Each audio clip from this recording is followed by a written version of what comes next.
Call the meeting to order. Good morning. Thank you all for being here today. This is the final hearing we will hold this session on the implementation of the Veterans Appeals Improvement and Modernization Act of 2017, also called AMA. Let me start by thanking Acting Deputy Secretary Byrne for his being here today. Thank you for being here. As you know, the AMA requires the Secretary to certify in January of 2019 that the Department has the resources, personnel, and procedures and information technology to carry out the new appeals system while timely addressing both new and legacy appeals. The AMA also provides the Secretary with the authority to delay the effective date of the law if VA is not fully prepared to implement appeals reform. Since the Secretary is responsible for certifying that the Department is ready, I believe it's important for Congress and the veteran community to hear from senior leadership on the status of the implementation.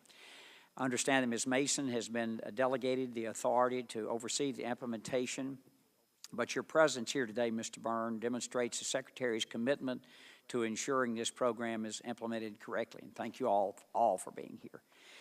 Today I want to talk about the VA's progress updating its IT system, publishing final implementing regulations and forms, and completing training for employees, and appropriately allocating staff and resources, which all must be completed within the next 2 months. I was encouraged by the recent August and November updates to VA's comprehensive plan, which showed the steps VA is taking to effectively overhaul the current appeals process. However, I am uncertain that all the components needed for appeals reform will be completed on time. While we are all excited for appeals reform to roll out, it's also important for VA to understand that this committee does not wish for VA to push out the new appeals system in February if it's not truly ready. That's one lesson we've all learned from the Forever GI Bill implementation. One of my main concerns is whether VA's IT system will be fully functional by February of 2019. VA needs robust IT systems that are capable of handling appeals under the AMA. During the July appeals hearing, Undersecretary for Benefits Dr. Lawrence testified that about 100% of the IT functionality will be delivered by this month, and I would like to know if that timeline remains accurate. If VA's appeals IT will not be ready in time, I want to hear what the VA's contingency plan is. Turning to regulations, according to the November 2018 appeals report, VA said it planned to send OMB the final regulations for approval by November 13, 2018. I would also like to know whether this has taken place. Additionally, I'm looking forward to an update from VA about how it intends to effectively balance appeals under the new system and the legacy inventory. Right now, VA has almost 400,000 appeals pending. VA anticipated that the Rapid Appeals Modernization Program, or RAMP, which allows veterans who have pending appeals to transfer to the new system, would help reduce the backlog. However, RAMP has had only a 16% take rate from the legacy inventory. I'd like to hear today how long it will take VA and the board to decide all remaining legacy appeals, whether it be 1, 5, or 10 years. Despite RAMP's low opt-in rate, I am curious about how the department has used the feedback it has received from RAMP to test assumptions and to make adjustments to the new appeal system accordingly. I want to make sure that VA is using RAMP to inform the new system and not as a means to disguise the true size of appeals backlog.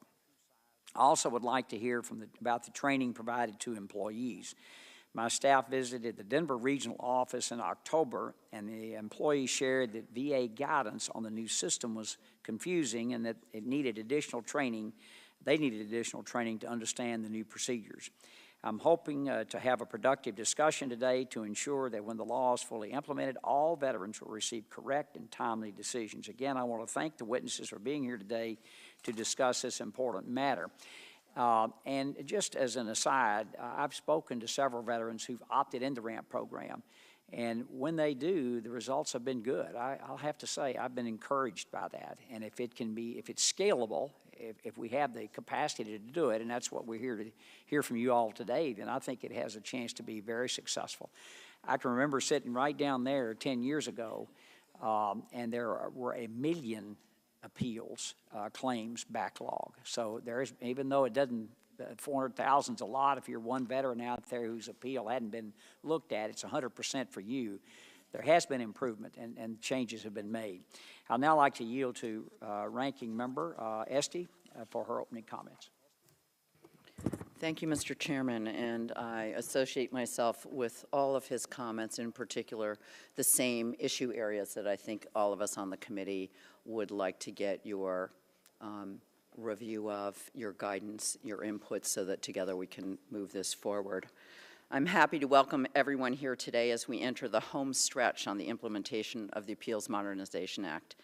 Today is this committee's final check-in with GAO, the Veterans Benefits Administration, and the Board of Veteran Appeals before the Act is fully implemented on February 14th or thereabouts, as we've already discussed.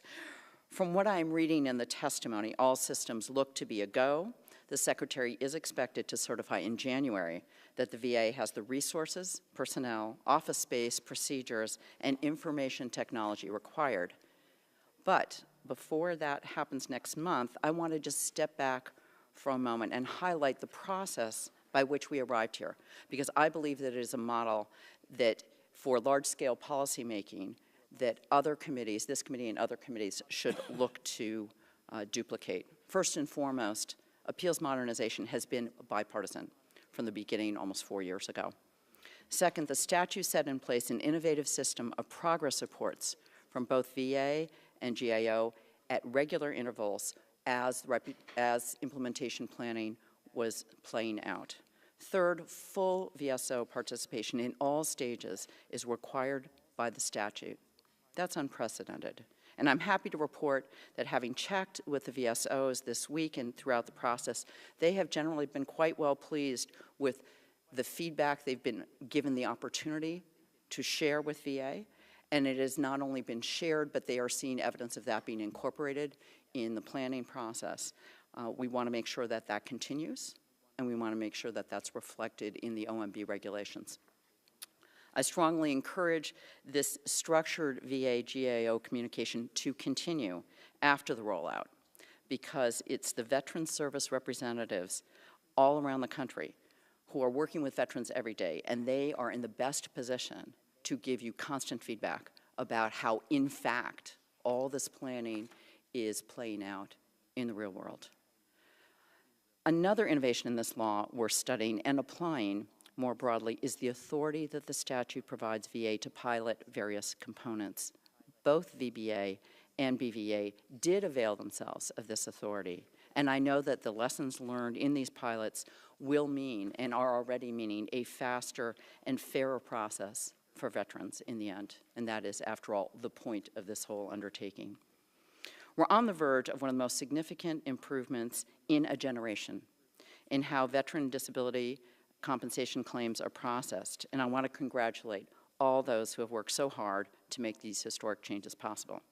I want to congratulate our esteemed chairman, Dr. Rowe, to the DAMA subcommittee and chairman, Mr.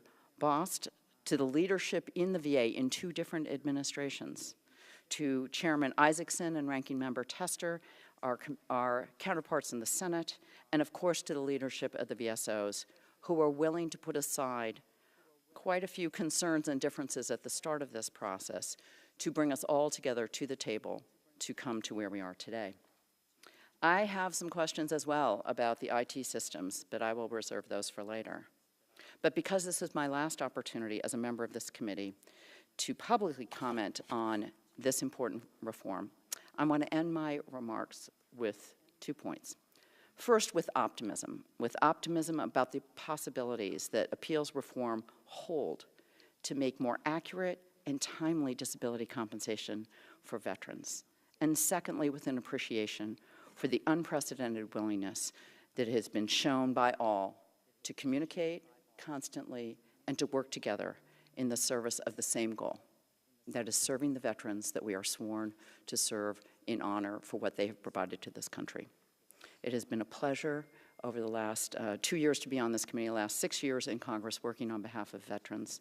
And I want to again thank the chairman for his leadership, my ranking member my ranking member counterpart, the chairman of the subcommittee, Mr. Bost, and for all the members of the esteemed committee, and for our guests here today. Thank you for your work every day on behalf of veterans. Thank you, Mr. Chairman, and I yield back. Thank you, gentlelady, for yielding and for your kind comments.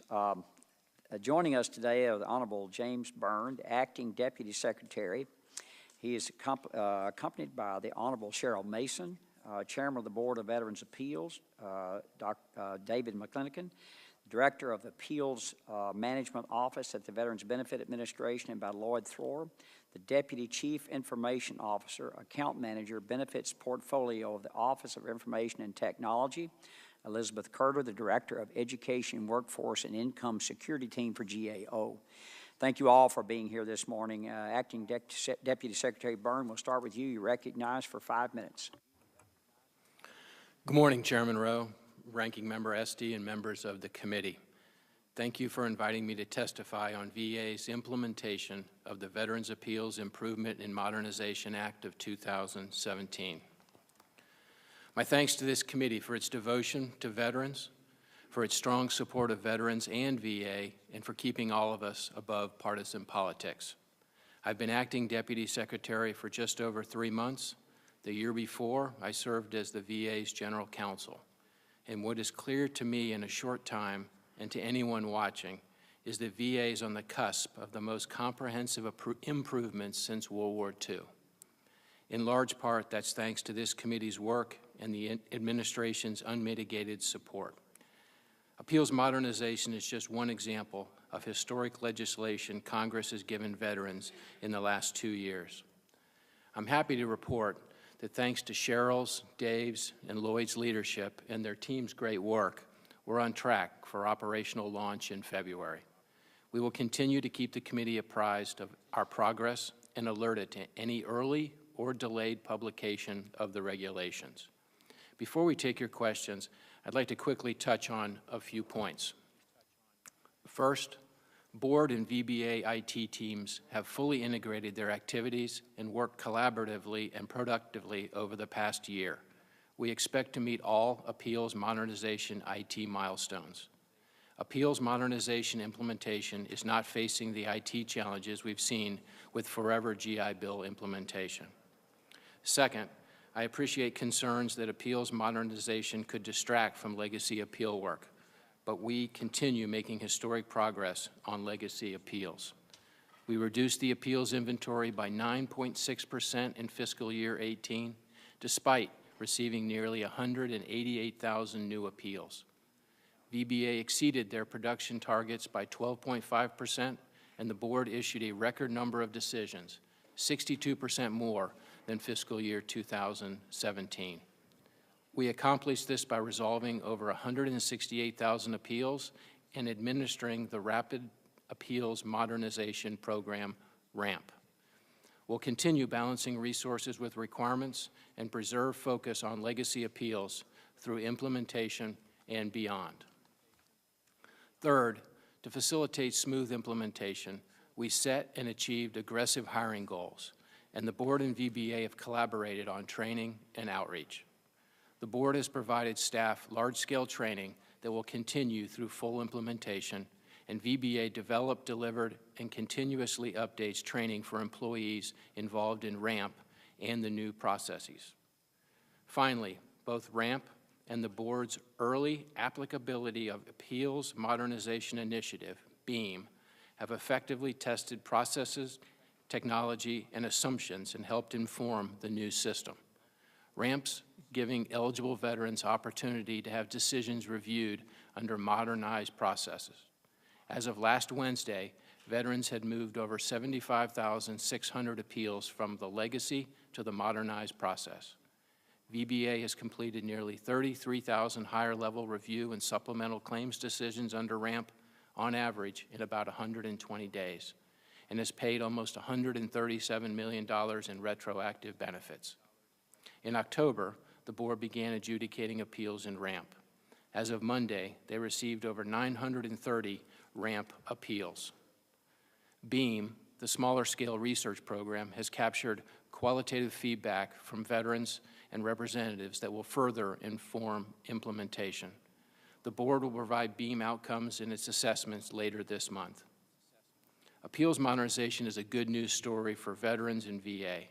We collaborated on a realistic, effective, flexible plan, and we've been executing against that plan and making steady progress. Veterans can expect a modernized appeal process on time in February 2019. Thank you for your support and for inviting us to testify today, and we look forward to your questions. Thank you, Mr. Byrne. And now, Ms. Curda, you're recognized for 5 minutes. Chairman Rowe, Ranking Member Esty, and members of the committee, thank you for inviting me to discuss GAO's observations on VA's readiness to implement the reform of its disability appeal system.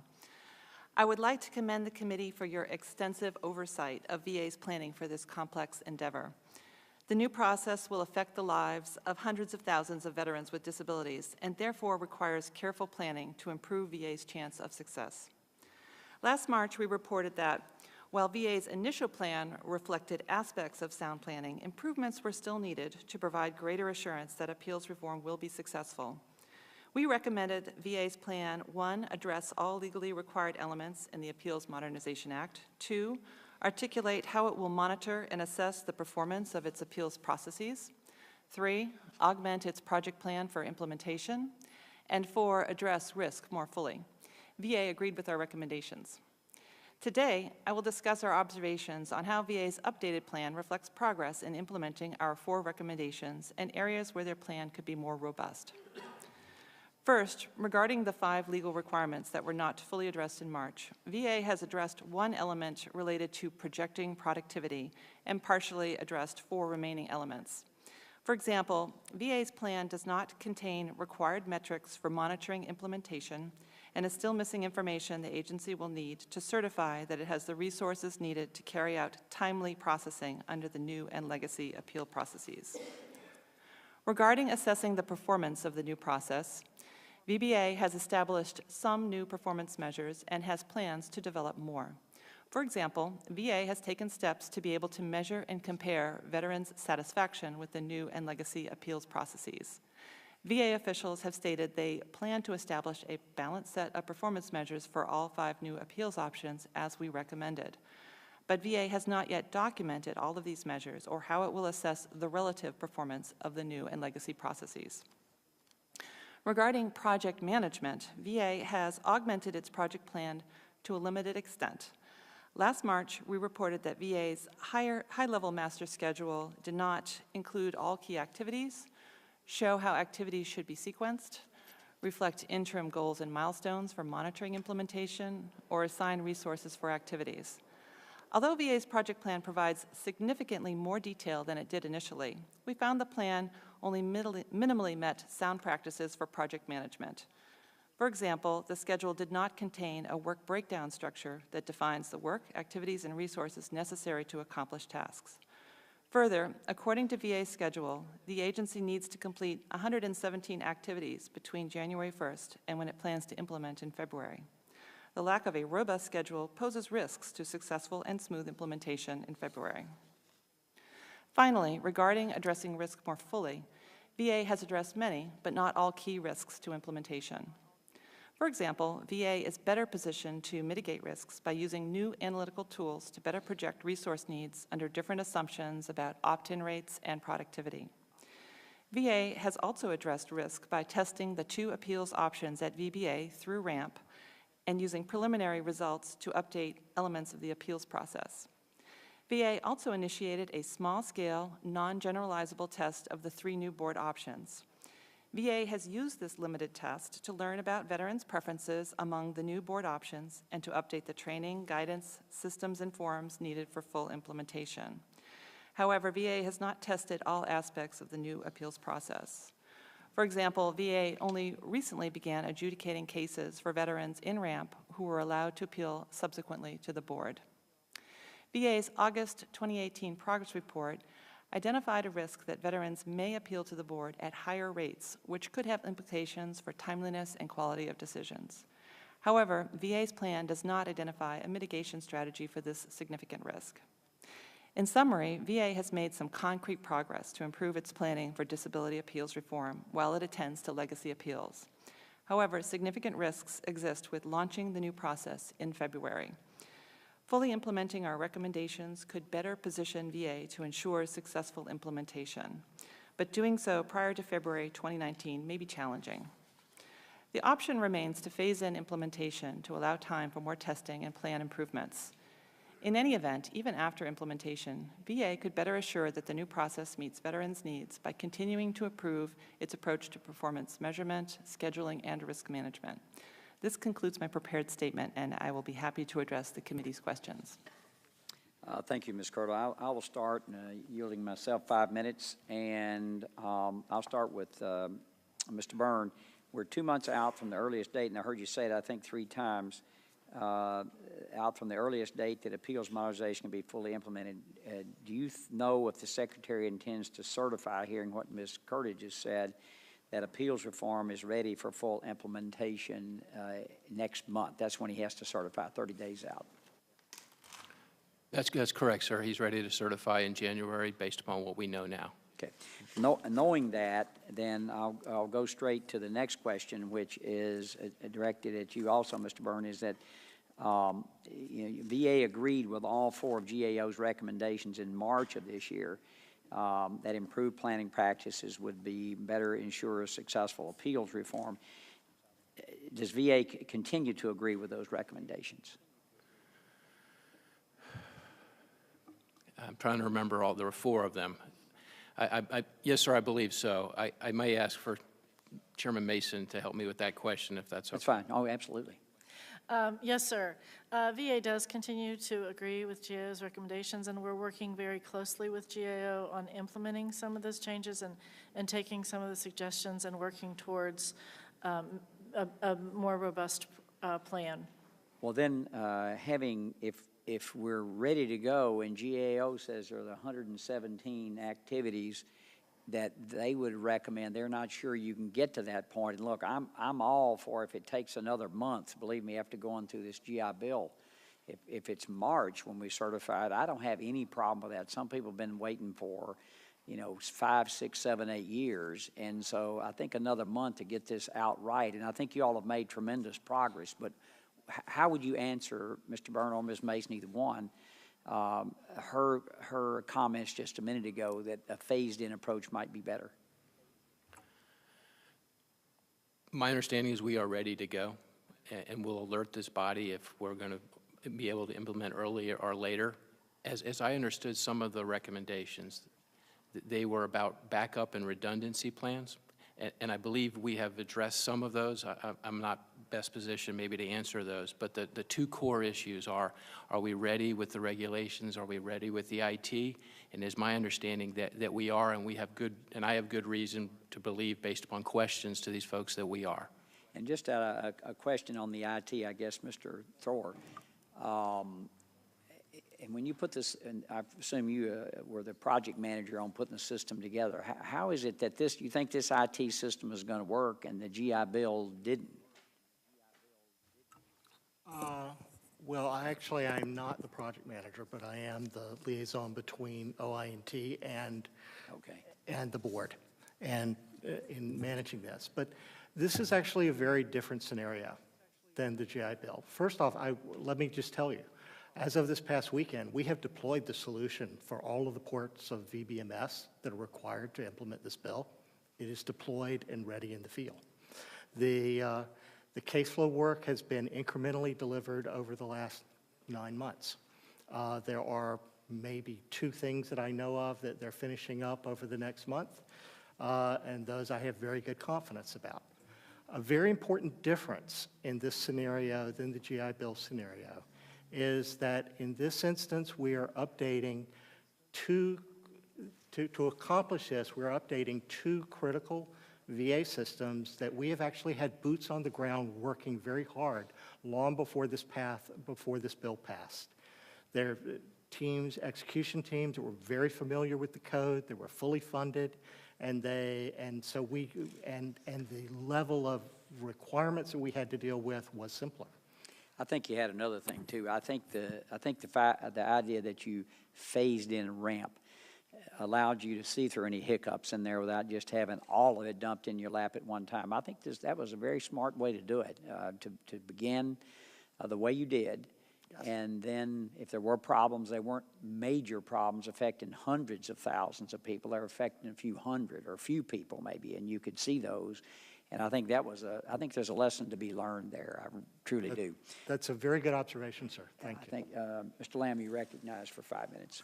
Thank you, Mr. Chairman. If I could just pick up where the chairman left off, Mr. Thrower, could you walk us through that a little bit, how the rollout of new IT in this pilot project worked and maybe what the lessons are for other IT projects we have in the VA?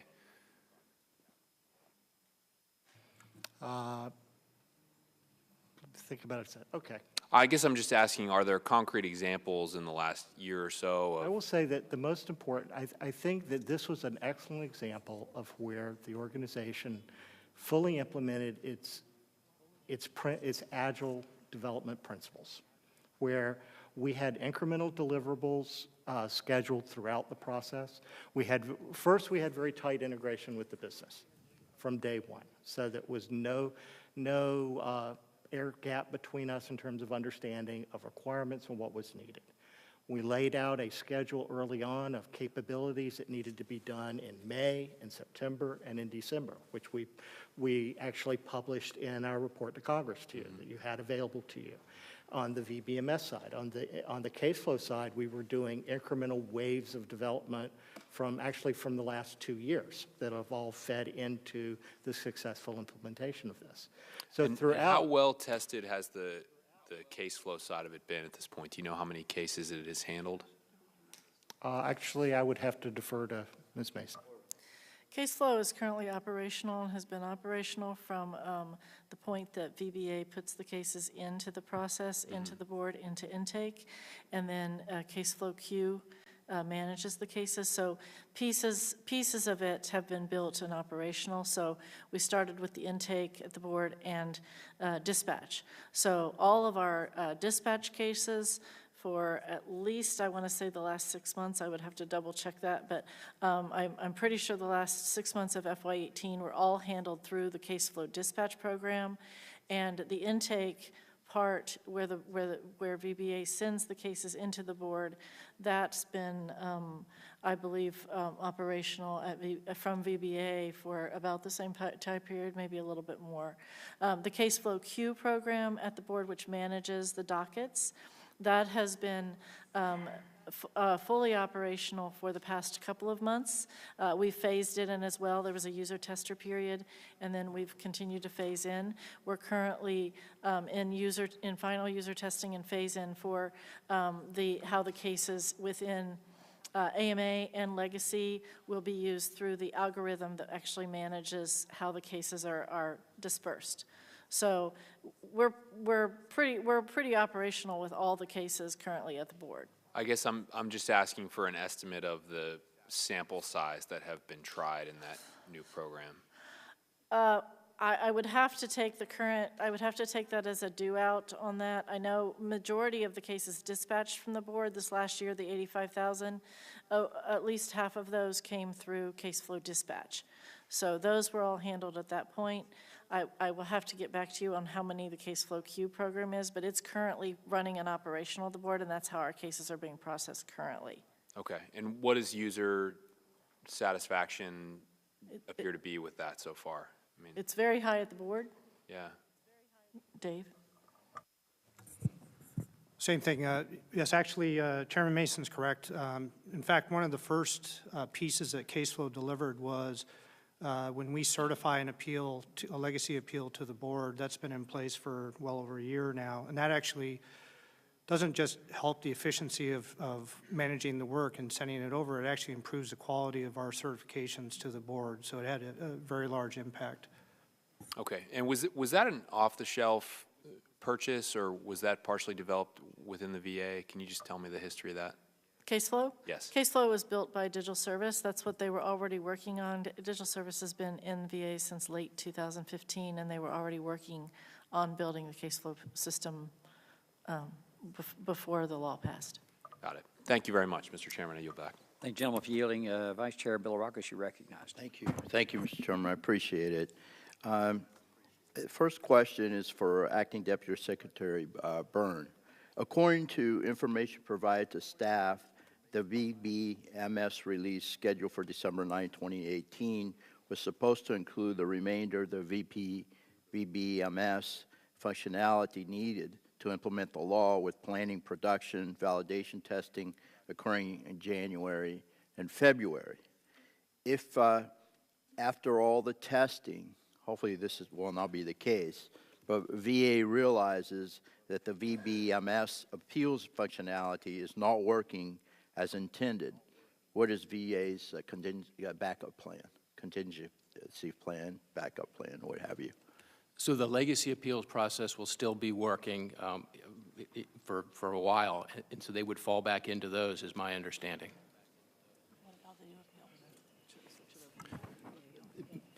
Yeah, can you, Wait, yes, please, Sir, and address the new appeals as well. well, I would just say that the work in VBMS to make it done is finished. It is fully tested and is deployed. Okay. Let me ask another question of Deputy Secretary Byrne. According to the November 2018 update, VA plans to hire 542 new claims processors. Is that correct? And will place them primarily at the D-Rocks in St. Petersburg, which is just outside of my district, in Florida, and in Seattle. This is what I was told. How many of the 542 new claim processors will be placed into the appeals positions at D-Rocks and in St. Petersburg, the VISN in St. Petersburg? Sir, if Do you I know may, that? I'd ask Mr. McClanahan to Please. give you the specifics on that. Yes, sir, it's good news here, Congressman. 605 FTE was the additional appropriation we got for appeals in FY19, so thanks to the committee and others in Congress for that support. I'm happy to report that about 75% of that hiring is already done. The distribution between those two locations is about 400 in St. Pete and the remainder in Seattle. As I said, 75% complete. Those D-Rocks will be up and running by February. Okay, how will you ensure that these people are appropriately trained, again, on the appeals process and the applicable laws and regulations? Yes, so we've already hired all of the management team for those two locations, and we've hired all of the production employees with just a few exceptions. The majority of the production employees are already hired. Some of them are already in training, and we have training scheduled for the remainder to go into. So they're going through our challenge training program to prepare them for doing that work. That's all been scheduled and in place. Okay, Chairman Mason, how many years do you estimate it will take for the board to address the current legacy appeals backlog? How many years would you say? 1 year? It's 2 gonna years? take, 3 years? It's going to take more than 1 year, sir. Give me a ballpark, please. That's really hard for me to do without guesstimating right now, because the board relies on the cases coming in from VBA to work those legacy cases. VBA does have a deadline they have set, plus we are bringing in the AMA cases and working those, and we're balancing those. We do expect to be able to tell you a timeline after February, after we start the new process, because the legacy will all the cases then will be in AMA, and we will better have a determination of how long it will take us. Okay, so you'll get back to us, We are to this going to get committee in back. February? It will be after the February 14th After the launch. February? So I'm hoping early spring, but as soon as I have it, I will report out, as I have done with my other responses. Please get it to us. I appreciate that very Will do much. so, sir. And then Secretary Byrne, what are VA's plans for comparing the performance of the legacy system and new appeals process using a range of goals and measures like timeliness and, of course, veteran satisfaction, which is so very important? So it's my understanding there are and will be several surveys to inform us going forward with implementing the new modernization. Feedback from veterans is key toward everything we do. In particular, claims and appeals such as this. So it's a circle, it's a loop, sir, feedback. Okay, as far as, can you address the timeliness as well? Satisfaction, sure, from the veteran, but timeliness, give me a range. What's the goal as far as timeliness is concerned, in general? So I have a general thought of that. In general. I think Chairman Mason can give us some specifics, I think. Sure. Both the board and VBA are monitoring our metrics on both performance, quality, and timeliness. And as we move forward, as we brought the sand table for you all in the spring, we're starting to plug those numbers in and adjust those numbers a little bit. We will have timeliness goals for you. VBA already runs those in the ramp programs with the average of 125 days. The board expects to do the direct docket in an average of 365 days. The other 2 lanes, I'm hoping again to get metrics on that once I get into the system.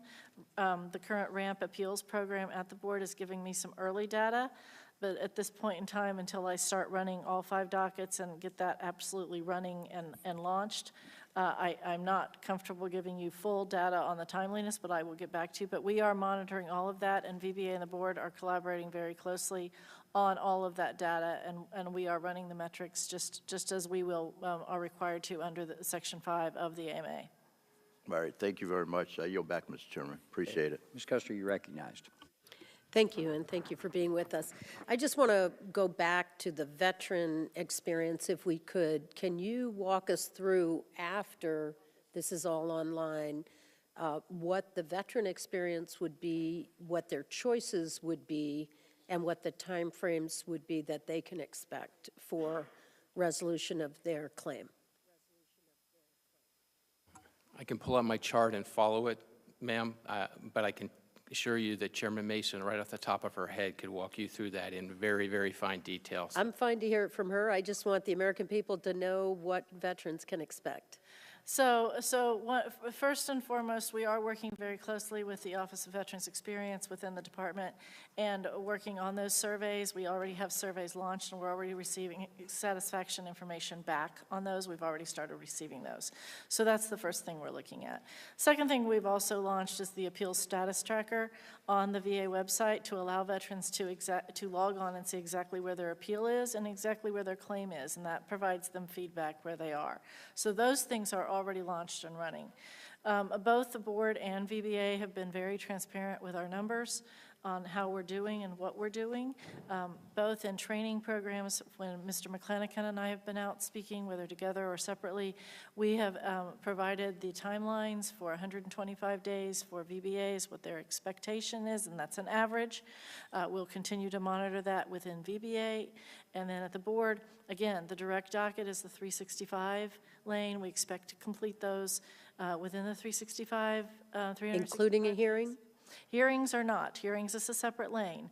The additional evidence lane, which is 90 days, additional evidence submission, and the hearing lane are going to take a little bit longer. The situation with hearings as the board is I currently have 71,000 veterans in the legacy who have requested hearings, and I am working on those. I have redistributed my resources, and I expect to announce something very soon with a collaboration with OIT on hearings, which will impact the ability of the board to hold more hearings. Do you have sufficient resources and personnel to process the 71,000 hearings? I do. It's going to take me a minute, but we have actually reduced that number. We started the year with over 80,000, and we were able to hold 16,000 hearings last year. We offered 24,000. Veterans either rescheduled or did not appear for approximately 9,000 of those cases. This year we expect to offer, we've already started, but we expect to offer over 34,000 hearing opportunities. To date, the board has held over 4,500 hearings, which is ahead of schedule from what we offered last year, and we're continuing to do that. So it would take somewhere between 2 to 5 years to process the backlog. How many new hearings are requested every year? Right now, with the appeals, with the AMA coming in, out of the 930 ramp cases the board has received to date, 450, approximately 450 of those are hearing requests. So that is half, telling me roughly half? And that's generally what we've seen. That's generally our average is about half request hearings. That is something that we are looking at. I have already started to change my resource allocation with my judges on how we handle the decisions and the hearings, and I expect that will have an impact going forward. And as we start to implement those changes, I will be happy to report back to you all on how we're doing. Again, the board does report information on its website on a regular basis, usually weekly, on how we're doing on the decisions dispatched, as well as the hearings held. And that is our mission. Those two things are our mission, and that's my job, is to make sure that we do them and we get those results to veterans. And our job is to make sure you have the resources to do that. So just trying to do the math in my head, it doesn't sound as though you'll be able to process the backlog while you keep up with half of the new cases requesting hearings. So I would just recommend to the chair and to the incoming chair next session that we consider additional resources to help you get through this. So thank you. I'll yield back. Thank you, Gentlelady, for yielding. Mr. Copeland, you're recognized. Thank you, Mr. Chairman. Chairman Mason, Chairwoman Mason, the RAMP pilot was implemented to test the new appeals process prior to full implementation. Your testimony indicates RAMP has been successful, noting over the past year 74,399 appeals were processed using RAMP, which reduced the legacy appeals inventory. What percent of these RAMP appeals met quality standards? Specifically, how many appeals decisions received a quality review to ensure accuracy and identity errors that would warrant retraining for employees? So first I'm going to answer the question as to RAMP appeals at the board, which just started in October, and then I'm going to hand it over to Mr. McClanahan for the VBA RAMP program that started last November, because he has that data and he's in charge of that piece. As far as RAMP appeals at the board, we have our quality review system in place, and we are running quality review. We did quality review on the first 40 RAMP appeals that were issued, and then since then we've run the statistical standard on that. If we have not yet seen any indications of a need for training or trends there, but we are working it closely. Our current quality rate at the board for both the RAMP appeals and for board decisions is over 92%. Mr. McClanahan? So we look at quality in a number of different ways in the RAMP program. Keep in mind this is a temporary program, so we are really focused on setting up a new quality assurance program for the higher level reviews when we start that process in February. But for RAMP, we actually did 100% quality review during the training for the 12 stations that are doing the RAMP processing in VA. In addition to that, we have a local quality assurance program where a sample of the work that's being done is reviewed locally. In addition to that, we've done 4 site visits at some of the stations that have been processing RAMP the longest. That included taking samples of claims that were decided and reviewing quality on that basis. We were also doing special focus reviews, and this was primarily to ensure that because it is a little bit of a cultural change for higher level reviewers in particular, that they're following the procedures that we put out for RAMP. And so those special focus reviews really zeroed in on that. So we have a pretty comprehensive program for reviewing the RAMP decisions and making sure that they're accurate. But I want to point out, one of the advantages of the RAMP program is once they get a decision, they're in the new process. So that means that they have that control and the options over their review that they would have after February anyway. So if they're still dissatisfied after that decision that they get on an average of 120 days, they have all the options and the benefits of the new process that was in the law, and to include choosing another option then once they get that decision. So really, that is the real advantage of opting in through RAMP, is you get all the benefits of the new system. Chairwoman Mason, how are VBA and BVA ensuring, and I think part of this was answered, ensuring the quality of claims processed using RAMP and BEAM? So the BEAM, again, was a small-scale program that the board tested to see if our communications and what veterans were understanding in various different organizations from the VSOs as well as our advocates. And so we were able to get feedback from the BEAM program, qualitative feedback, and change some of our form letters and respond that way to the feedback. So that's the BEAM portion. The board and VBA work very collaboratively together on our training and our quality review process. And recently, in November, the board and VBA launched an appeals training initiative that we are working together to provide training to. Really, it's a dual training action. We provide some training to VBA, and they give us some feedback on what they're seeing with our cases. And we just launched that project. It's got great feedback initially, and that's how we expect to move forward. That's the vehicle we're going to use as we move out to process the feedback and the trends that we're seeing as a result of that. Chairman, I yield back.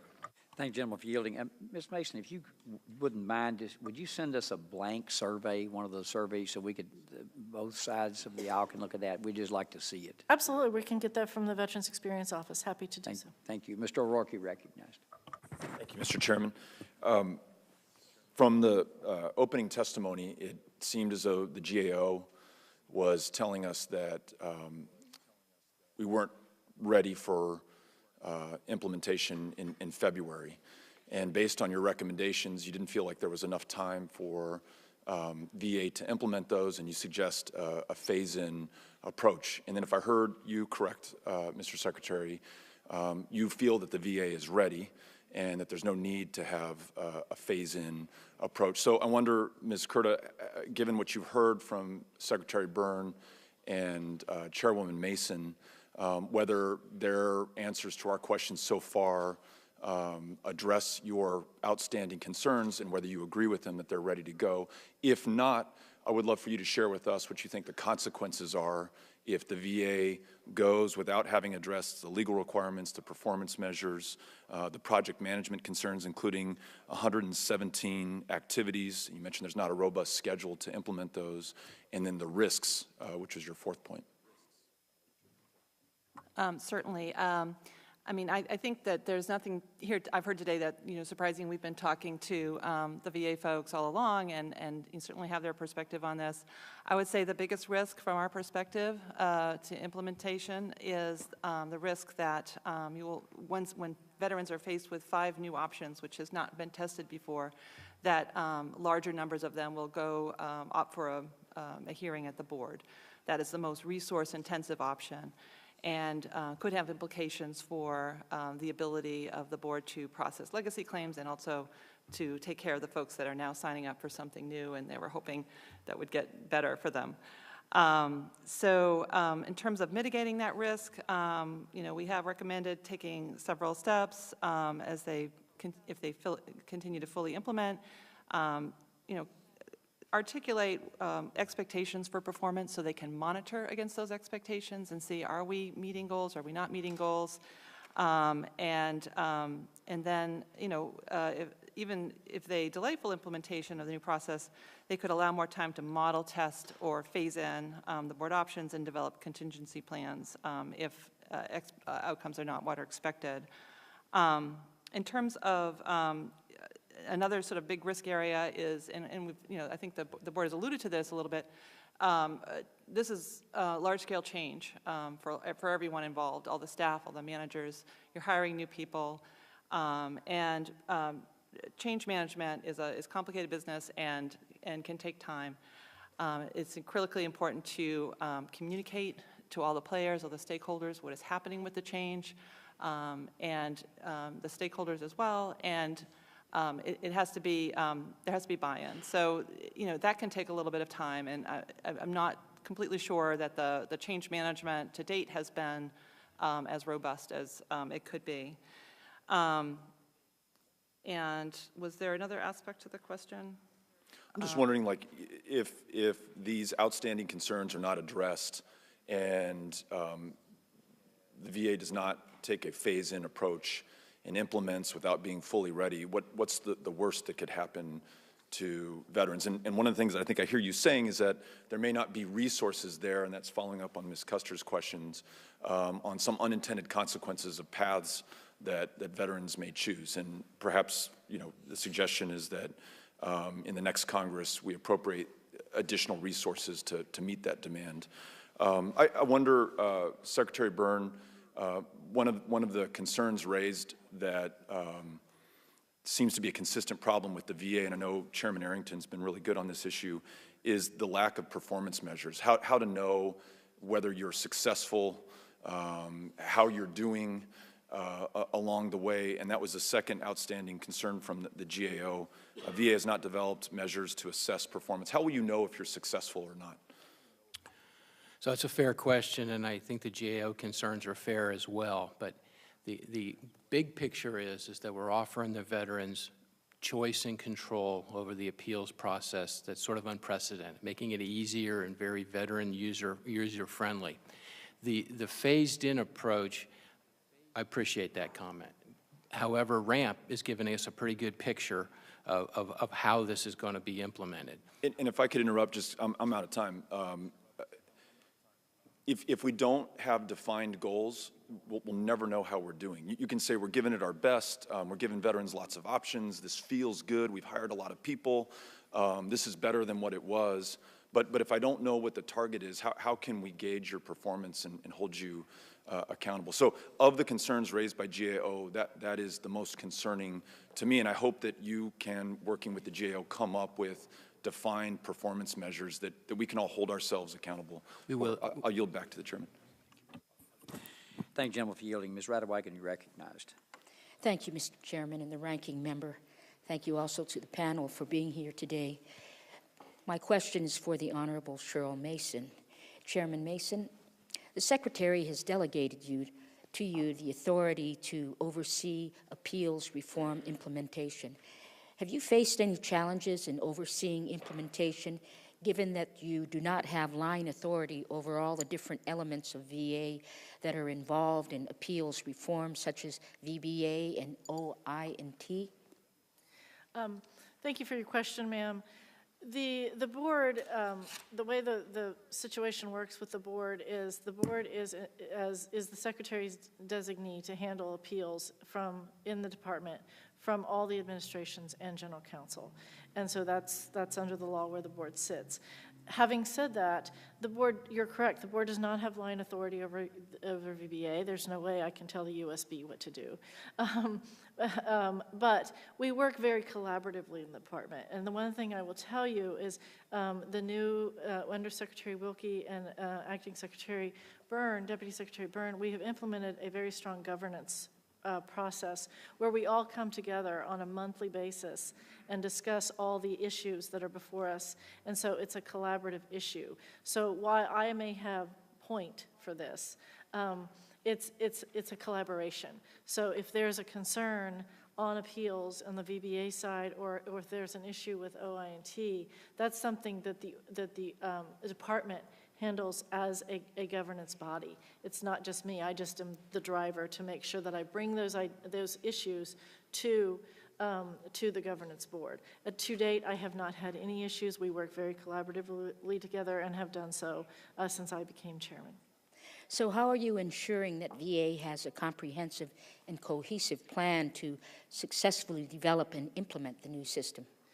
Well, the Undersecretary for Benefits and I meet every 2 weeks, and we discuss specific challenges within the appeals structure and this planning.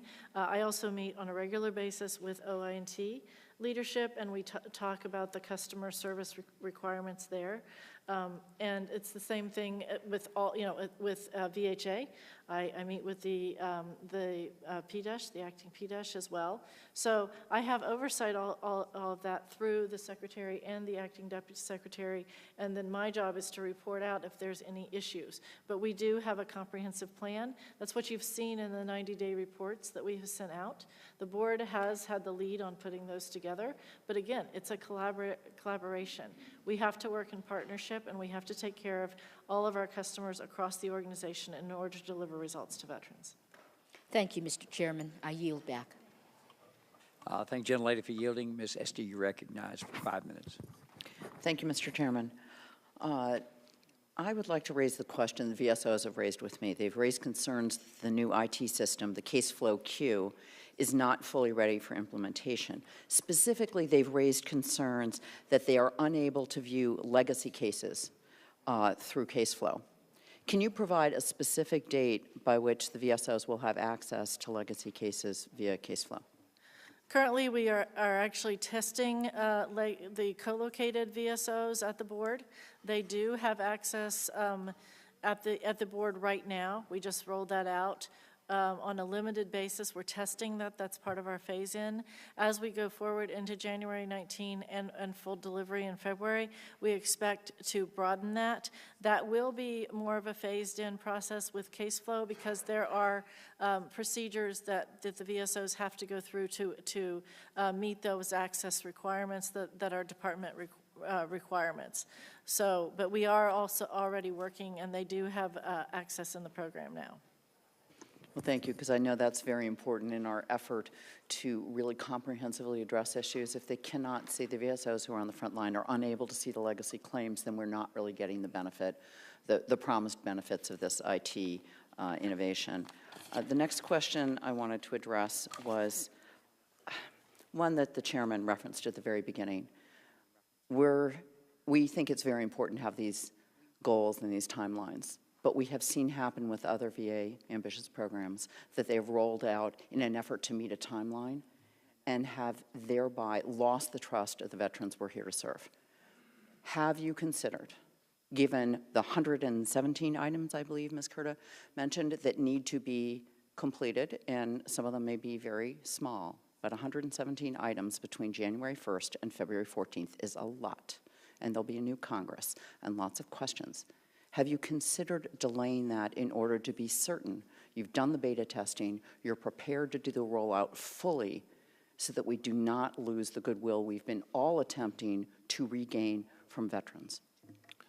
That's a very fair question, ma'am, and I can assure you there has been some robust discussion, certainly over the last couple weeks, about implementation of various programs, and this one in particular. This is one that I can tell you that the Secretary and I have a lot of confidence in the implementation being met on time. The regulations, we don't completely control that process. It's being evaluated right now, so that would be the holdup. From an IT perspective, my understanding is we are much, much further. In fact, we are implementing it. My understanding, we're driving that car right now, and that's why, from a layman's perspective, the Secretary and I have confidence that we're going to be able to implement this on time. The caveat would be the regulations, but we have every indication that that's going to be on time as well. Thank you.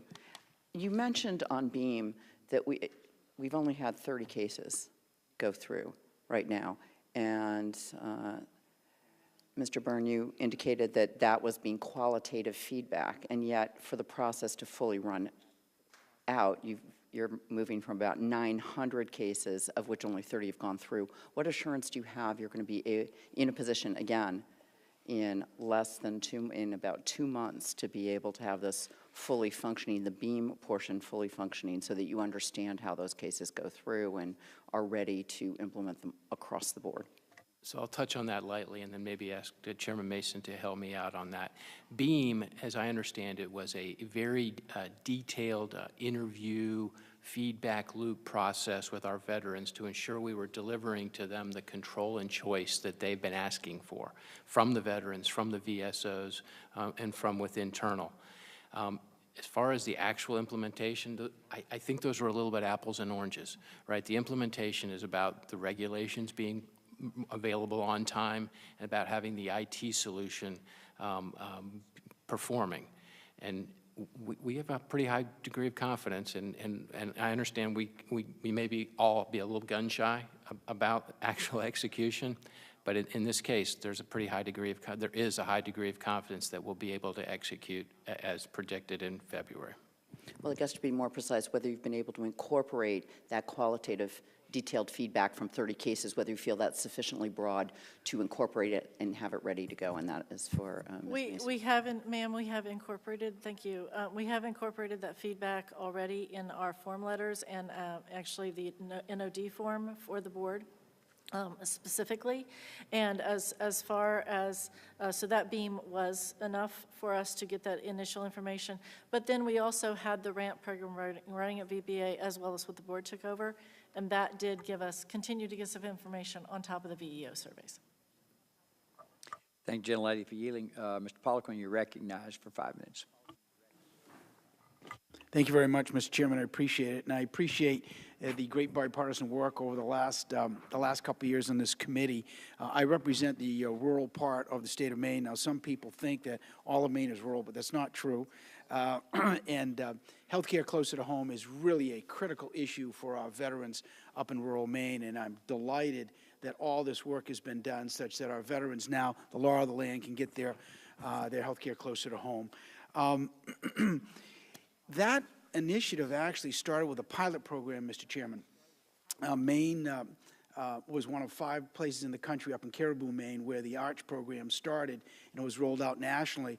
And now we're here with these nice folks before us talking about this problem we've had for a number of years with the appeals backlog, and you've had a couple examples of pilot programs to roll this out and see what it works. So I'd like to ask you, Mr. Byrne, and you can delegate that to anybody else that's beside you if that's more effective, but tell us, what have you learned in your 2 pilot programs, just like we have learned up in northern Maine, the pilot program that led to the Mission Act and the Choice program here that's been rolled out nationally. What have you learned that you can share with us, such that when you roll this out big time across the system, you'll have a better success rate? And be, if I may, Ms. Mason, be as specific as you can, please. Sure. I think I'm going to start, and I'm going to then delegate it to Mr. McClanahan, because we run 2 pieces of that.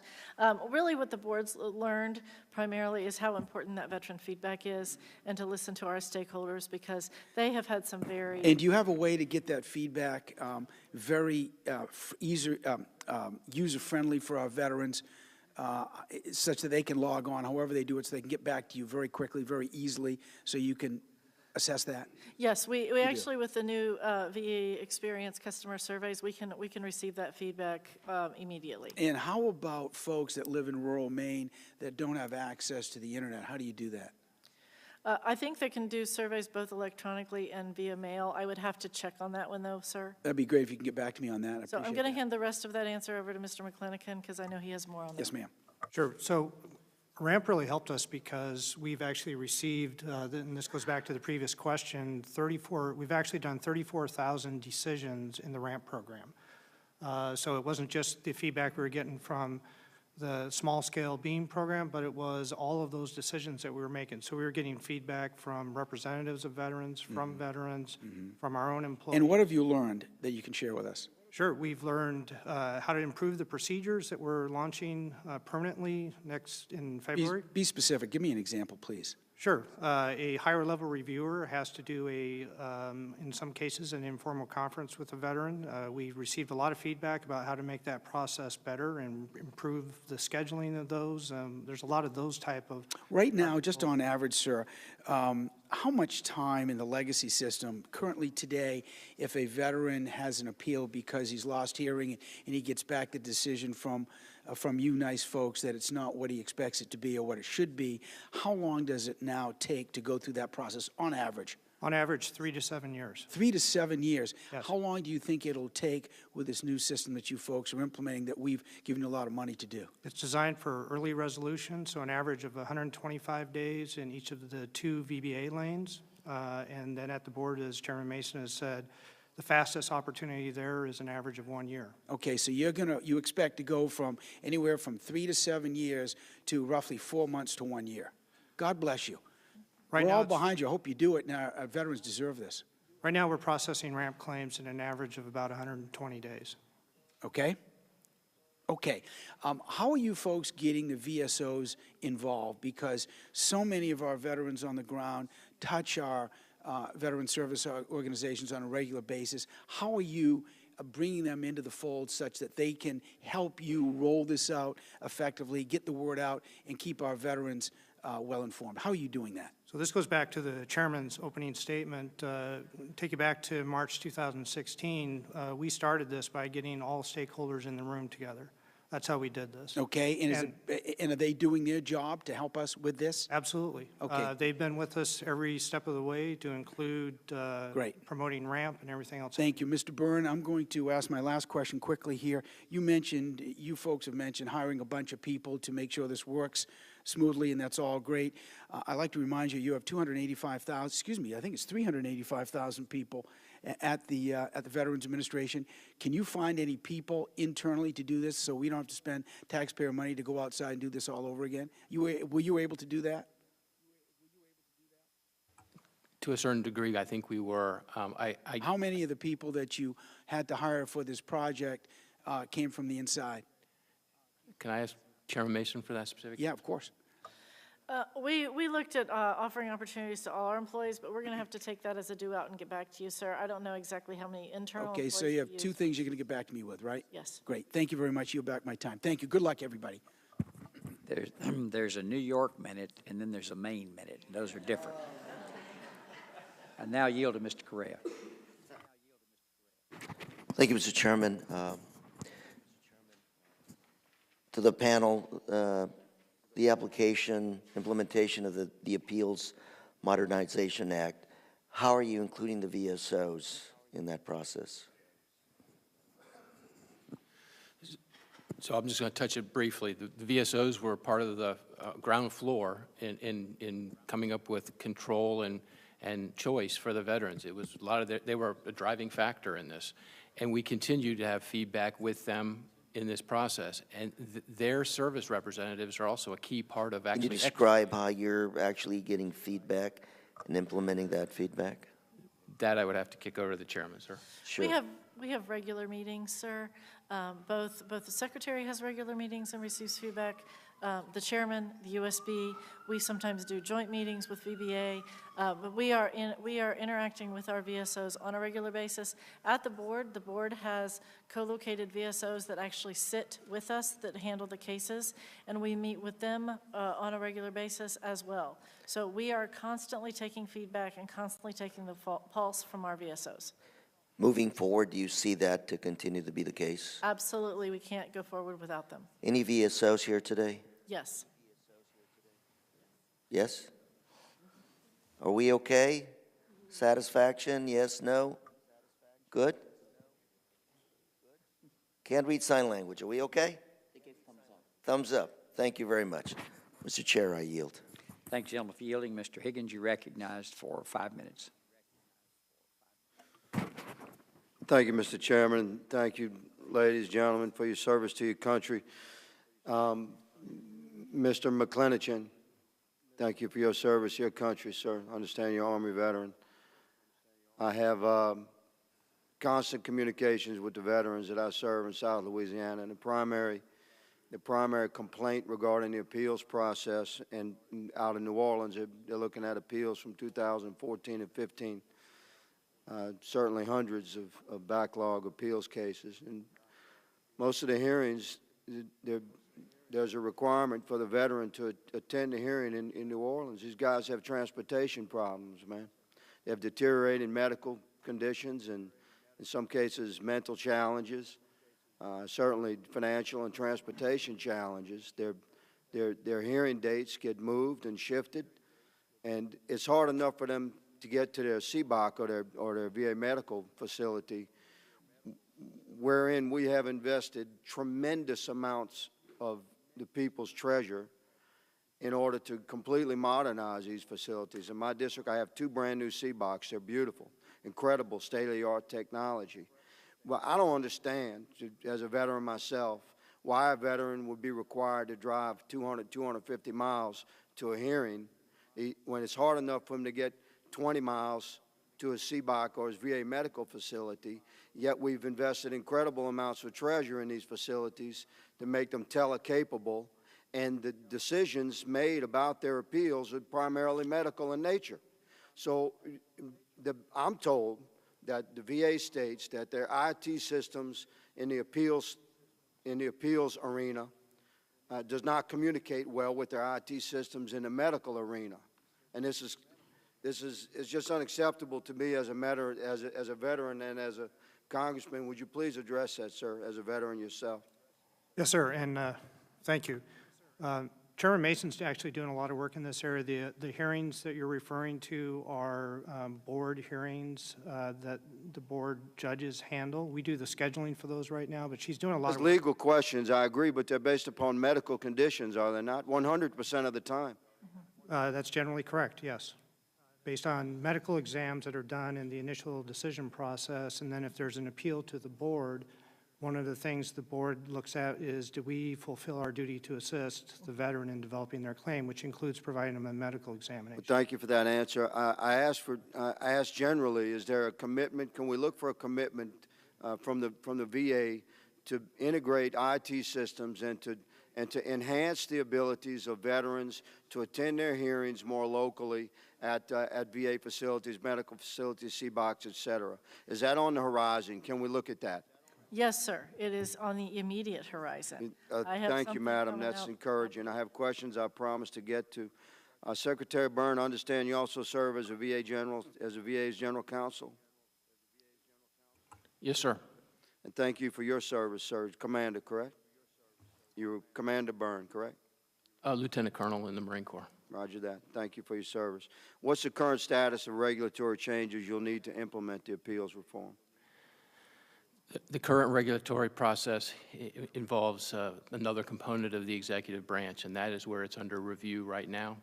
And we have expectations that it's going to come out on time and be published sufficiently before the February 14th deadline. But we're tracking it, and if we have any indications that it's going to come out early or late, we will certainly let this body know. Your optimism, your tone has been encouraging. It's uplifting to us to hear that's sort of a can-do attitude. We recognize what you guys are dealing with is incredibly difficult. I have a follow-up question for you, sir. Will the Secretary still certify next month if the final rule is not yet published? Yes, sir, he will certify. Will the Secretary still certify next month? Yes, sir. The final rule is not yet published. Correct. I take that as a yes. Yes, sir. And finally, even if the final regulations are completed prior to implementation, how can you ensure the VA disseminates that information and conducts training for staff on the new regulations and forms, which is just a nightmare in the VA, that, you know, getting your head wrapped around these new forms is very complex prior to the effective date of the law? So I'm going to kick this over, but I hope the training is already underway. I hope that's the answer we're going to hear. That is the answer you're going to hear. That training has already been underway for some time at the board, and I believe VBA, and I'll let Mr. McClanahan take that. But the board has ongoing training on a regular basis for both the new law as well as our IT changes as well as the forms, and we're also working with our VSOs in those areas as well. Mr. Thank you, McClanahan. Madam, for your response. Mr. Chairman, I yield. Thank you, gentleman, for yielding. Mr. Takano, you're recognized. Thank you, Mr. Chairman. Secretary Byrne and Chairman Mason, regarding legacy claims, could you discuss how we won't leave these people behind? We're talking about the legacy. You understand what I mean by legacy claims, right? Go ahead, Mr. Secretary.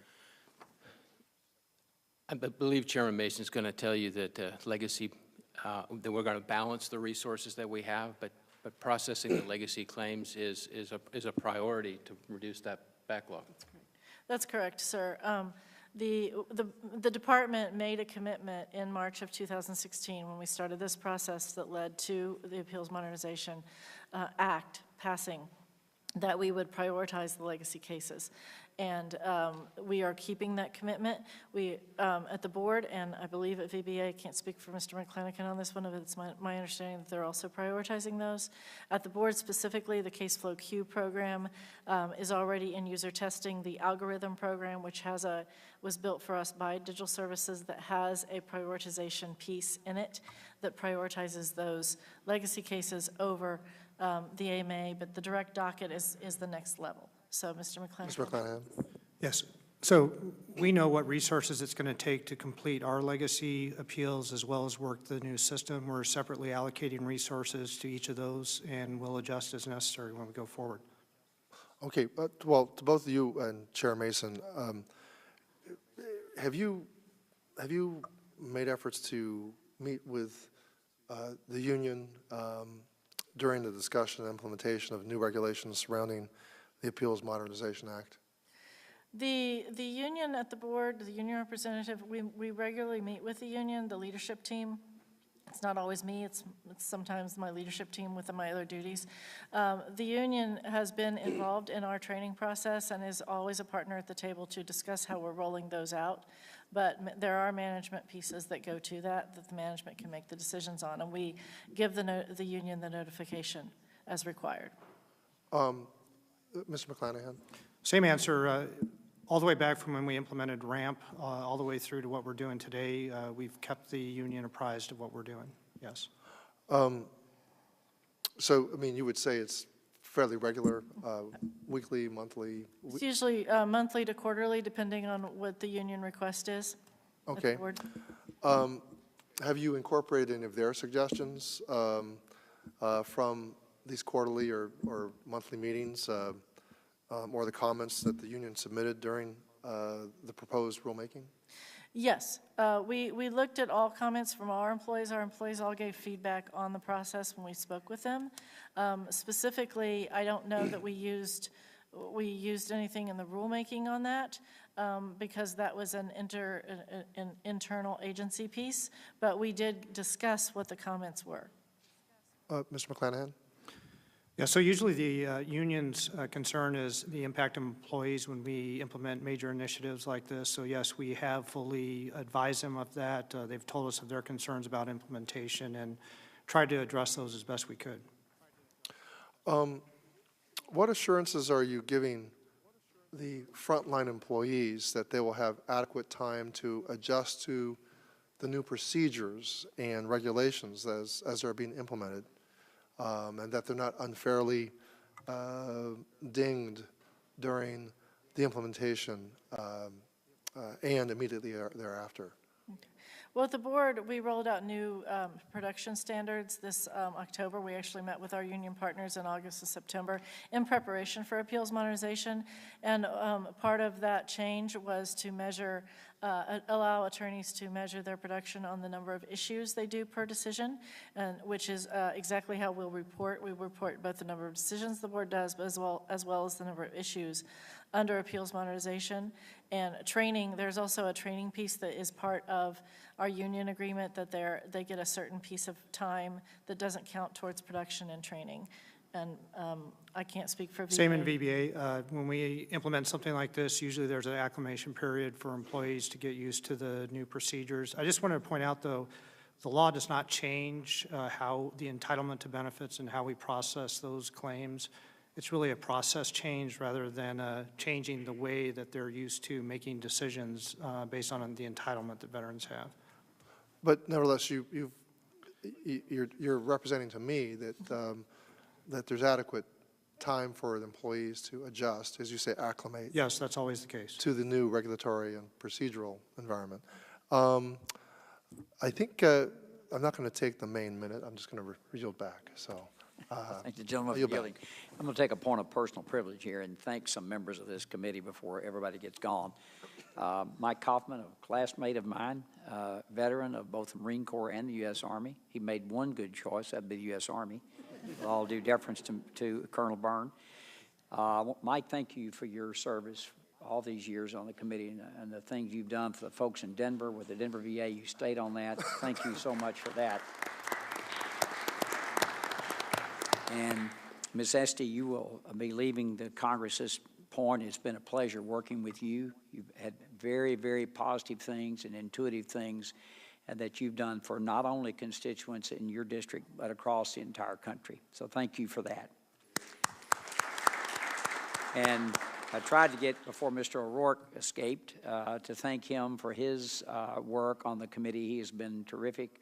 certainly has a passion for the people in El Paso and the people he represents, and I want to thank all three of you who won't be here next term to work on veterans issues. I know what's near and dear to your heart. Me personally, thank each and every one of you. General Bergman, I now yield 5 minutes. It's okay to be a Marine, though, right? Even though we'd like to think that Mr. Kaufman succeeded so successfully in the Army because of his basic training in the Corps. Thank you, everyone. We'll keep this to the point at hand. But speaking of veterans, in the 1st District of Michigan, Michigan as a state has a very high percentage of men and women who've served and are veterans. And in the 1st District of Michigan, we have almost double the percentage of veterans as do other districts in Michigan. So, it's been an honor these first 2 years to represent the veterans, all the veterans in the district. And we're not getting any younger. And the point of that is, has there been any consideration in the appeals process to prioritize older veterans because of where they are in the time in their life? Actually, do you want me to take? Actually, sir, thank you for the question. It's a good point. Actually, the board does have an advance on the docket process already in place. The veterans is 75 or older. It's automatically flagged to go into that bin, and we work those cases first. And in our new algorithm, the advance on the docket cases are in it. Those are all in the prioritization, regardless of whether they're legacy or whether they're AMA. The advance on the docket also applies to veterans who have terminal health issues as well as financial issues.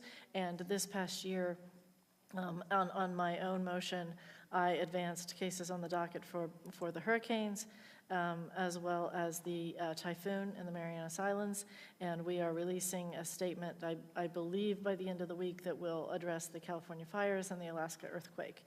So we do actually advance cases for those veterans, and as veterans reach that age, it's an automatic flag. Okay. Is there something they have to fill out, or is it just automatically because of the information they provide, your age is, and there it's automatically then put into the... For age, it's automatically flagged in our electronic system at the board. Now, communication is not what's said, it's what's heard.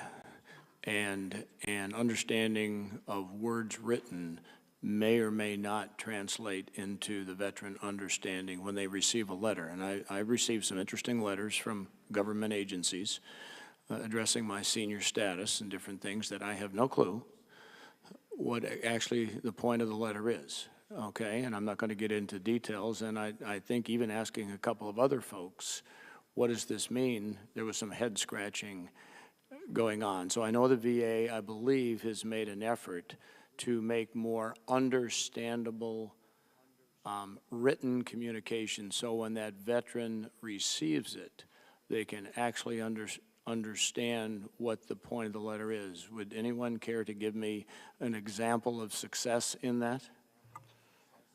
Yes, I'm happy to point out that that's a priority for the Undersecretary. He's actually has a program that he's running now where he has an individual leading a review of the letters that we use to do exactly that, make them more understandable. So does that include, not to cut in, so does that include feedback?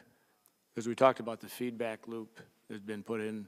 Does that include feedback? So if yes, you get, so we can look at the success of a letter or successive phrases. Is that something that's visible to us as a committee to see where the change has been made? Yes, and in fact, the model that we use for appeals modernization is something that we're trying to use further in the department, but in particular in VBA, getting the input of veteran service organizations, veterans, and getting their perspective on whether it really is understandable. And then even at the department level, the Veterans Experience Office is very helpful and focused on that particular issue. Yeah, we have survey results currently from the Veterans Experience Office, at least at the board level, that we get on a regular basis that tells us how the judges are communicating at hearings, how our decisions are being received by veterans in that communication piece. So we're looking at that regularly at the board. Yeah, it's one thing, and I know my time is coming short here. It's one thing to provide an opportunity for feedback. It's the second step, of course, is taking that feedback and truly evaluating it to then turn the whatever it is you're trying to accomplish into a better document or a better communication. Thank you, and I yield back. Thank you, gentlemen, for yielding. Chairman Arrington, you're recognized. Thank you, Mr. Chairman. First, I want to associate myself with your commendation to our colleagues, Ms. Esty and Mr. Kaufman. It's been a delight serving with you, and wish you the very best and Godspeed. And thank you all for your good work on the panel, and it sounds like we're making some progress. The guy who held this seat that I serve in 3 decades ago, his name's Ken Hance. He used to tell a story about a public school teacher in Dimmitt, Texas. It's a little town, like a lot of little towns in my district, farming and ranching town. He had a public school teacher named Miss Littlepage, and she taught accounting, and she kept it real simple. She said, in accounting, you have money coming in, and you have money coming out. And if you have more money going out than you have coming in, you broke. And I want to apply Miss Littlepage's principle of accounting to this discussion, because you have incoming cases and then you have resolved or outgoing cases. And if you got more incoming cases than you got outgoing, you broke. The system's broke. And we cannot continue with the backlog of over 400,000. The whole point of this was to have a more timely resolution of these claims. So let me just go through the numbers here and make sure my Dimmitt/Plainview/West Texas math is working appropriately. The ramp claims, let me just start there. The ramp, and anybody can answer this who's the expert in ramp, but ramp deals with 2 of the 3 lanes, correct? And the anticipation of the pilot was that we'd have more people, I think, that signed up for ramp, saying that they would go to those 2 lanes. I think it was like 16% versus 40%. So not as many people signed up for the, or signed on maybe to the 2 lanes that ramp's testing. Is that a fair statement? It is. We did not know what we were going to get. We're at about 18% right now opting in, and we've seen it go up every month that we've been running the program. One might believe in the case where you didn't get as many on the 2 lanes that ramp's testing, that you'd have more going into that 3rd lane, which is the board appeals. Is that an accurate assumption or fair assumption? That's possible, but we deliberately designed the ramp program not to include that lane because we don't just want to trade a long process that's broken now for those people going to the board. We wanted early resolution, and we're doing that quickly in those 2 VBA lanes. So you have, in November 30th, there were 420,000 pending appeals. About 130 of those 1,000 appeals were with the board, Ms. Mason. And my understanding is that by 2024, it'll be 400,000 pending. I'm reading, let's see here. The board projected the inventory of more than double between 2017 and 2024 from 150,000 to around 400,000. Is that not accurate? I believe it's what we're doing, and that what that guesstimate was, and that was from more than a year ago, so that was before I became chairman, so I'm not exactly sure what that was based on. Let's just say it's an approximate number, but 400,000. Here's my bigger point. You guys have had a better number in terms of resolutions at about 85,000 in 1 year. Right. But the incoming is 90+ thousand, correct? Well, this past year, we actually only received about 69,000 Okay. in the door. Do we expect it'll be 90 every year? My understanding that was a pretty good round average or rolling average over the last several years. That's 90,000. You're correct, sir. That's Okay, what we so saw the if last that few. continues, and this is just an anomaly this year of 60-something, then we'll just always be in a deficit mode.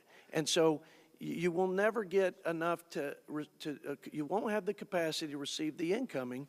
I don't know what you're going to do with the legacy, as Mr. Takano mentioned it, what do you do with the backlog? Are we ever going to get at the backlog? Will we ever have the capacity not to just meet the demand, but exceed it? That's the only way we're going to get at that bigger legacy number of 400,000+. I'll just stop because my time has expired, but if the chairman would indulge me and allow them to answer that long question. So, excellent questions. I think the one factor that you're not considering is in February, we shut off the flow to the legacy process. So one other factor to consider is every year we receive more than 160,000 new legacy appeals. That's what we've been receiving.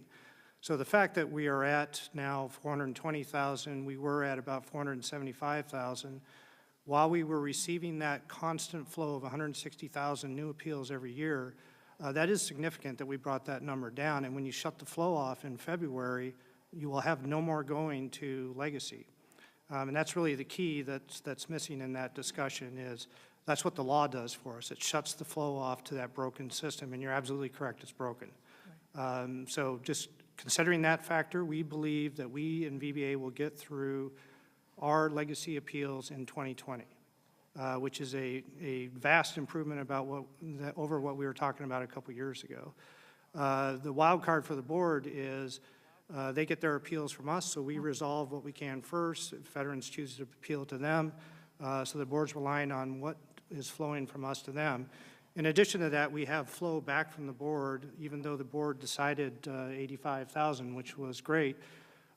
Many of those are remands back to VBA where we have to do more work, and that's kind of the key to what's broken in the current process. It's that constant churn back and forth between VBA and the board.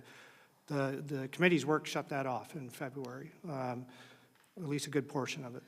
And the other thing is I want to go back to the stats you quoted. I don't believe those stats took into consideration the resources that Congress gave the board in FY17 that allowed us to hire more people and allowed us to increase our resources, which you saw the payout from, began to saw the payout from in FY18 with those 85,000, and we're going to continue. So that's going to change what the estimate is. We're going to give you a new number. But I can't get there until I get to it'll be after February. But you will get a new number, sir. I think there's a Texas minute right there. Well, let's see, Mr. Connell, you have any closing comments?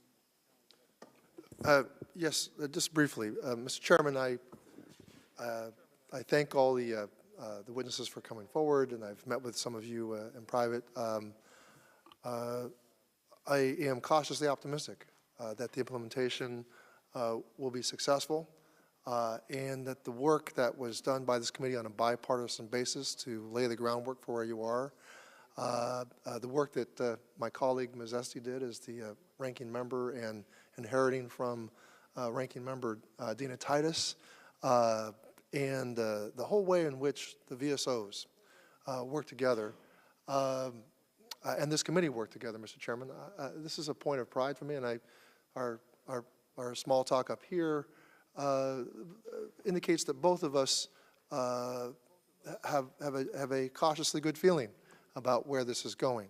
I'm happy to hear that IT, the work that you have done with digital services, seems to have borne good fruit. So I do want to say my farewells to Mr. Kaufman. I do admire the work that you have done, sir. Under my presumptive chairmanship, you can guarantee that Denver will not be forgotten, and that we care about all the veterans and all the communities, and we're going to make sure that all these medical centers all get up to snuff.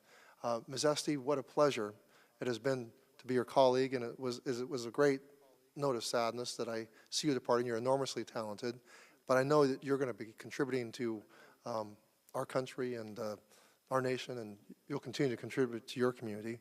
And of course, Mr. O'Rourke, he's not here, but enough said about him. There's a lot already being said about him, and I have a feeling we haven't heard the last of him here. And what a special, sacred, bipartisan space this is, Mr. Chairman. I know we're going to continue this relationship that we have, and I will do my utmost to preserve the traditions of this committee. So thank you. Will the gentleman yield? I will yield, yes. I'm excited and looking forward to the new leadership here. And my understanding is that I'm looking at one of the new leaders of this committee. But I want to say something about the current leader as we wrap this session up. This is, for many of us on the committee, our first term in Congress. And I did not anticipate I have the privilege of serving on this committee. And I certainly didn't fully appreciate how productive this committee would be. And I think a lot of that is the bipartisan nature, but it has to be stewarded by the captain of the ship. I mean, it trickles down from the top, and the leader of this committee sets the tone.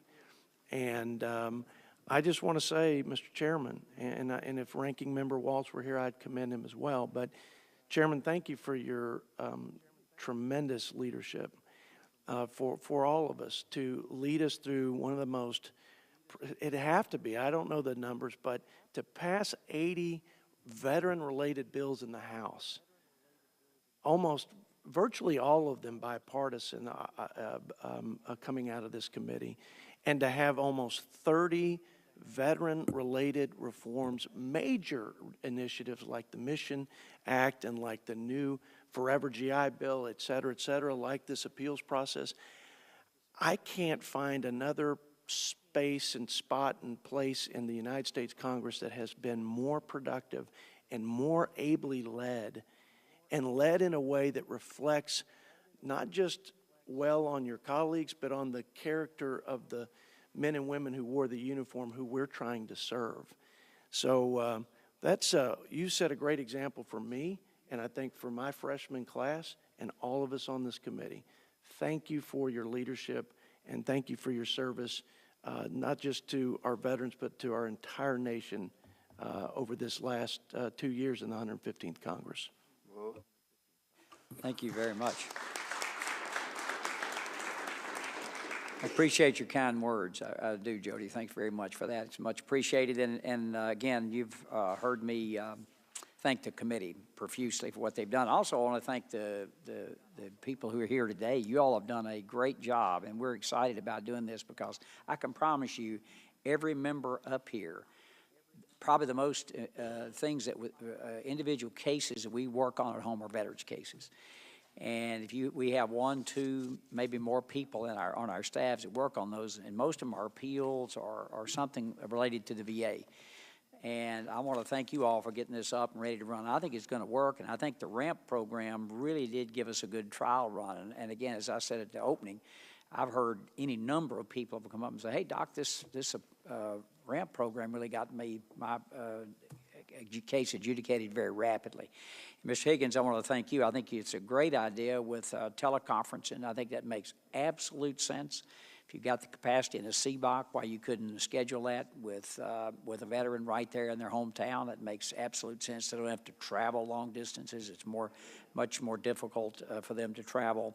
Many other good ideas we flushed out today, and I look forward to it. And one of the things I think I learned with this bill was to continue to bring the stakeholders back in every few months and go over where we are. That maybe was a mistake in some of the bills that we didn't do. We're doing that with Mission. If we're here next week, we'll be doing a Mission hearing next week, next Wednesday afternoon. So I think we've learned a lot from you all, and kudos to you all for the good work you've done. I appreciate it, and we'll look forward to going live next year. Mr. Kaufman.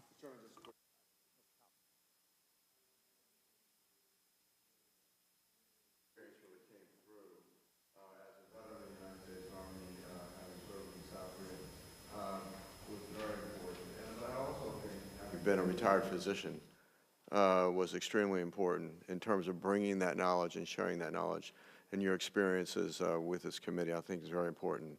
And of course we all know the acronym for Army stands for Ain't Ready for the Marines Yet, but we won't go there. I thank the gentleman. I won't yield any more time to that gentleman.